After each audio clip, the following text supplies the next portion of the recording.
மக்களே, இன்று நாம் திருக்குறள் 205ஆம் குறளை பார்க்கிறோம்.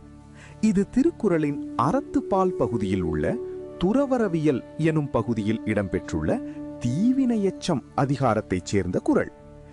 இலனென்று தீயவை செய்யற்க செய்யின் இலனாகும் மற்றும் பெயர்த்து. இந்த குறள் சொல்ல வருவது என்னவென்றால், என்னிடம் பணம் இல்லை, வசதி இல்லை, அதனால் தவறான வழியில் செல்வேன் என்று யாரும் நினைக்கக்கூடாது. வறுமை காரணமாக தவறான செயல் செய்வது சரியானதல்ல. ஏனெனில் தீய வழியில் சம்பாதித்தது நிலைத்து நிற்காது. அது ஒரு நாள் நம்மை மீண்டும் வறுமையிலேயே கொண்டு வந்துவிடும்.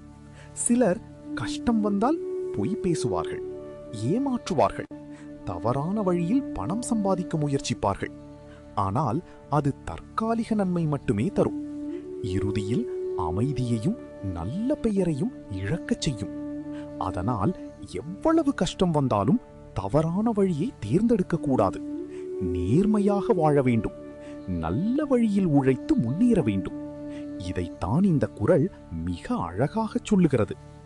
இலனென்று தீயவை செய்யற்க செய்யின் இலனாகும் மற்றும் பெயர்த்து. அடுத்த குறளில் மீண்டும் சந்திப்போம்.